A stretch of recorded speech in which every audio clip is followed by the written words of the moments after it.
آپ دیکھ رہے ہیں یوٹیوب چینل ڈاکٹر جلیل اسلم آفیشل، اور میں آپ کے من کو جھنجھوڑنے کے لیے آتا ہوں۔ السلام علیکم اینڈ آداب عرض ہے۔ دوسروں کے درمیان جگہ حاصل کرنے کا راز صرف ایک ہے کہ آپ دوسروں کی ضرورت بن جائیں۔ ایسا ہو سکتا ہے؟ ہو سکتا ہے۔ اگر آپ دوسروں کو یقین دلا دیں گے کہ آپ ان کی ضرورت ہیں تو دوسروں کے لیے ناممکن ہو جائے گا کہ وہ آپ کو نظر انداز کریں۔ ایک تعلیم یافتہ نوجوان کی شادی ہوئی، بیوی آئی تو وہ شکل و صورت کے اعتبار سے گھر والوں کے معیار سے کم تھی۔ چنانچہ نوجوان کی بہنوں نے اس کو ناپسند کیا، ہر ایک اس کو حقیر نظروں سے دیکھنے لگا۔ سب کے نزدیک وہ ایسی بن گئی جیسے کہ وہ کوئی نامطلوب چیز ہے جو گھر کے اندر غیر ضروری طور پر داخل ہو گئی ہے۔ خاتون اگرچہ شکل و صورت کے اعتبار سے زیادہ اچھی نہ تھی، مگر وہ عقل کے اعتبار سے کافی سمجھدار تھی۔ اس نے لوگوں کے سلوک کا برا نہیں مانا۔ وہ جانتی تھی کہ شکل و صورت وقتی چیز ہے اور زیادہ پائیدار چیز انسان کا عمل ہے۔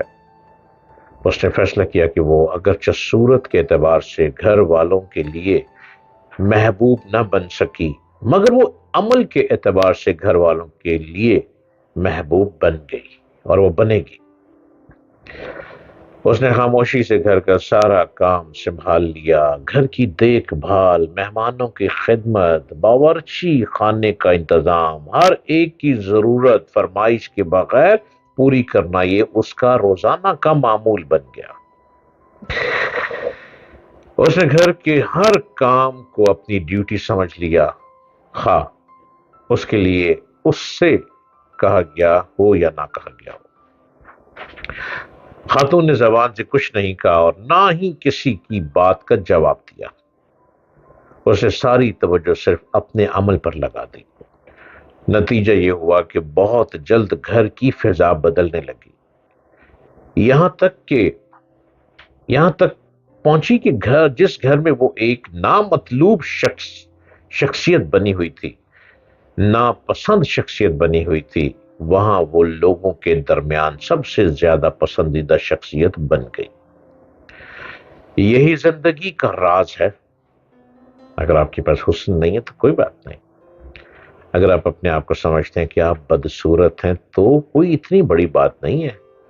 حسین کو بھی اوپر والے نے پیدا کیا اور بدصورت کو بھی اوپر والے نے پیدا کیا۔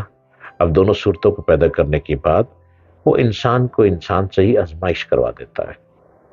اگر آپ کے چہرے پہ رونق خوبصورتی نہیں ہے تو نو پرابلم، اپنے آپ کو حسین بنانے کے لیے اپنے اندر وہ فن پیدا کر لیں۔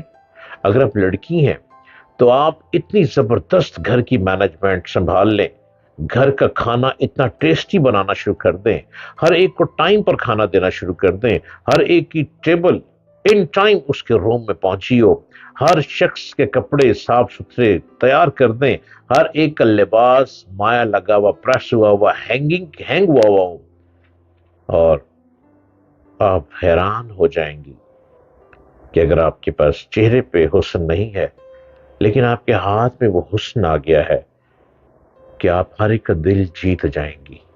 اور یہ پاسبل ہے، کسی کا دل جیتنا کوئی مشکل کام نہیں ہے۔ جیسی دوسرے شخص کی اوقات ہو، اس کو اس کی اوقات کے مطابق دیکھتے ہوئے آپ اس کو اسی طرح ڈیل کرتے ہوئے اس کا دل جیت سکتے ہیں۔ گھر کا معاملہ ہو یا بستی کا معاملہ، یہ پورے ملک کا معاملہ، ہر جگہ عزت کا مقام حاصل کرنے کا واحد بے خطا راز یہ ہے کہ آپ یہ ثابت کر دیں کہ آپ لوگوں کی ضرورت ہیں، اور لوگ یقینی طور پر آپ کو نہ صرف عزت کا مقام دیں گے بلکہ وہ آپ کے پرستار بن جائیں گے۔ لوگوں کا دل جیتنے کی کوشش کریں تو توقع، لوگوں کو بہت توقع ہوتی ہے، خاص طور پر نوکر کو اپنے مالک سے توقع ہوتی ہے کہ وہ اس کے لیے بہتر کام کرے۔ بہتر کام کرے گا، اور مالک اس کی پذیرائی کرے گا، مالک اس کو بہتر خوراک دے گا، مالک گرمی میں اس کو پنکھا لگا کے دے گا، مالک سردی میں کہیں نہ کہیں اس کو کوئلوں والا ہیٹر بھی دے دے گا۔ لیکن مالک اگر ایسا ہو کہ نوکر کی خدمت کے باوجود اس کو ٹھڈے مارے اور اپنے غصے پہ کنٹرول نہ رکھ سکے اور ہاتھ میں پکڑ کر کینچی نوکر کے بال کاٹ دے، تو پھر وہ نوکر نہیں رہے گا، وہ دل ہی دل میں اپنے مالک کا دشمن بنتا چلا جائے گا، اور یہ دشمنی ایسی دل میں رکھے گا کہ جہاں اس کو موقع ملے گا وہ اپنے مالک کو چیر کے رکھ دے گا۔ اس لیے اپنے اخلاق کو، اپنی زبان کو اتنا بلند کر لیں کہ ہر کوئی آپ سے محبت کرتے کرتے پاگل ہو جائے۔